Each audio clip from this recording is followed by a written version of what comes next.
रोज की तरह आज की सुबह भी सास की गाली और ताने से ही शुरू हुई। राधा रोज रोज के झगड़े से तंग आ चुकी थी, लेकिन वह और कर भी क्या सकती थी। उसे तो सुनना था। वह चुपचाप सास ससुर और पड़ोसियों के ताने सुनती रही और रोती। राधा की शादी राजेश के साथ 6 साल पहले हुई थी। इन 6 सालों में जिन लोगों की शादी हुई थी वे एक दो बच्चे के माँ बाप बन गए थे, लेकिन राधा अभी तक माँ नहीं बन पाई थी। इसके चलते उसे बांझ जैसी उपाधि मिल गई।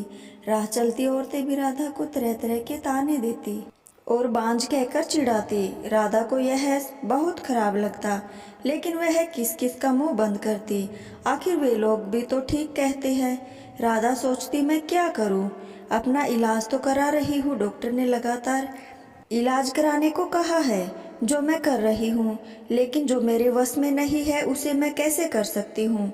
एक दिन पड़ोस का एक बच्चा खेलते खेलते राधा के घर आ गया। बच्चे को देखकर राधा ने उसे अपनी गोद में बिठा लिया और उसे प्यार से चूमने लगी। जब सास ने राधा को दूसरे बच्चे को चूमते हुए देखा तो वह बिफर पड़ी। वह उसकी गोद से बच्चे को छूते हुए बोली, कलमुही, बच्चा पैदा करने की तो ताकत है नहीं, दूसरों के बच्चों से अपना मन भर लाती है। अरे तू क्यों डालती है अपना मनुष्य साया दूसरे के बच्चे पर? तू तो उस बंजर जमीन की तरह है, जहाँ फसल तो दूर घास भी उगना पसंद नहीं करती।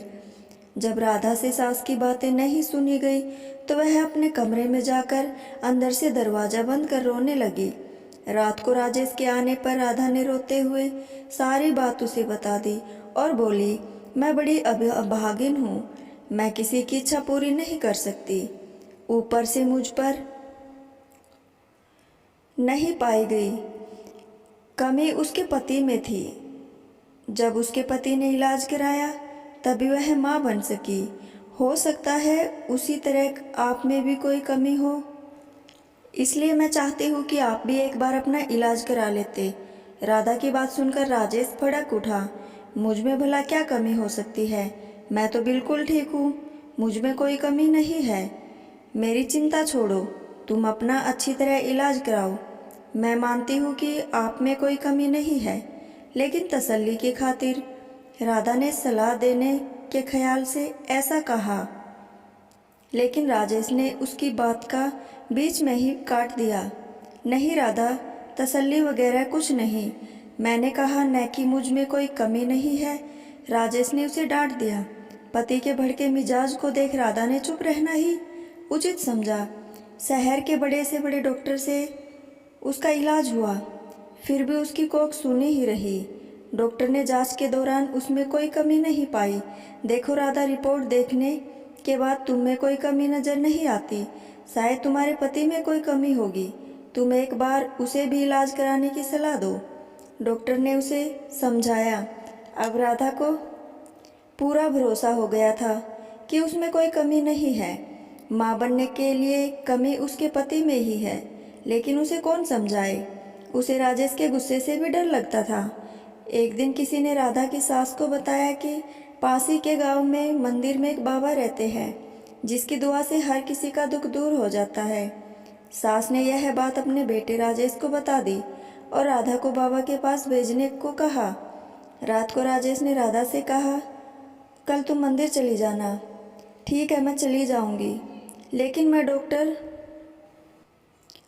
के पास गई थी, डॉक्टर ने मुझ में कोई कमी नहीं बताई, इसलिए मैं चाहती हूँ कि आप भी एक बार अपना। डरते डरते राधा कह रही थी, लेकिन राजेश ने उसकी बात को अनसुना कर दिया। राधा, मैं कहीं नहीं जाऊँगा, तुम कल मंदिर में बाबा के पास चली जाना। ऐसा कहकर राजेश सो गया। राधा ने भी अपने माथे पर लगा बांझपन का धब्बा मिटाने के लिए बाबा के पास जाकर उनसे दुआ लेने की सोच ली। दूसरे दिन सवेरे नहा धोकर वह बाबा के पास चली गई। मंदिर में लगी भीड़ को देखकर उसे भरोसा हो गया कि वह भी बाबा की दुआ पाकर माँ बन सकती है। राधा बाबा के पैरों पर गिर पड़ी और कहने लगी, बाबा मेरा दुख दूर करे, मैं 6 साल से बच्चे का मुंह देखने के लिए तड़प रही हूँ। उठो बेटी, निराश मत हो, तुम्हें औलाद का सुख जरूर मिलेगा, लेकिन इसके लिए तुम्हें माहवारी होने के बाद यहाँ 4 दिनों तक रहकर लगातार पूरी पूजा करनी होगी। ठीक है बाबा, मैं ज़रूर आऊँगी। राधा खुशी से घर गई। घर आकर उसने सारी बातें अपने पति को बताई। मैं कहता था ना कि जो काम दवा नहीं कर सकती, कभी कभी दुआ से हो जाती है। बाबा की दुआ पाकर अब तुम ज़रूर माँ बनोगी, ऐसा मुझे भरोसा है। तुम ठीक समय पर बाबा के पास चली जाना। राजेश ने खुश होते हुए कहा। राधा अब बेसब्री से माहवारी होने का इंतज़ार करने लगी। कुछ दिन बाद उसे माहवारी हो गई। माहवारी पूरी होने के बाद राधा फिर बाबा के पास गई। उसे देखते ही बाबा ने कहा, बेटी, जैसा कि मैंने तुम्हें पहले भी कहा था कि यहीं रहकर 4 दिनों तक लगातार पूजा करनी पड़ेगी, तभी तुम माँ बन सकोगी। जी बाबा, मैं रहने के लिए तैयार हूँ। राधा ने कहा। ठीक है, अभी तुम अंदर चली जाओ। रात से तुम्हारे लिए पूजा करनी शुरू करूँगा। अपनी चाल को कामयाब होते देख बाबा मन ही मन खुश होते हुए बोला। रात को बाबा ने राधा से कहा, बेटी, इस पूजा के दौरान कोई भी देवता खुश होकर तुम्हें औलाद दे सकता है। इसके लिए तुम्हें सब कुछ चुपचाप सहन करना पड़ेगा, नहीं तो तुम कभी माँ नहीं बन पाओगी। जी बाबा, मैं सब कुछ करने को तैयार हूँ, बस मुझे औलाद हो जानी चाहिए।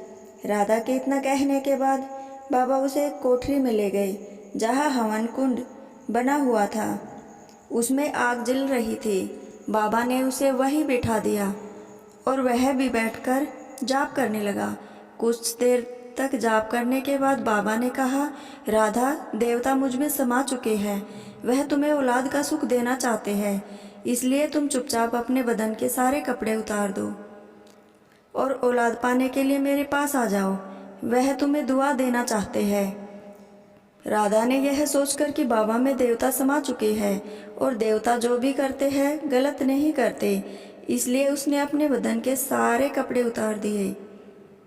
बाबा उसके अंगों से खेलने लगा और उसे दुआ देने के नाम पर उसकी इज्जत पर डाका डाल दिया।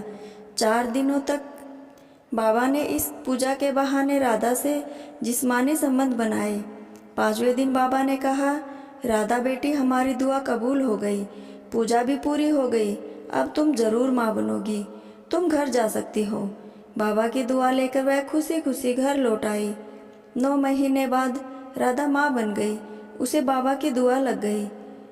उसके माथे से बांझपन का धब्बा मिट चुका था। घर के सारे लोग बहुत खुश थे। राजेश को अब पूरा यकीन हो गया था कि उसमें भी बाप बनने की ताकत है, लेकिन सच्चाई से सभी अनजान थे।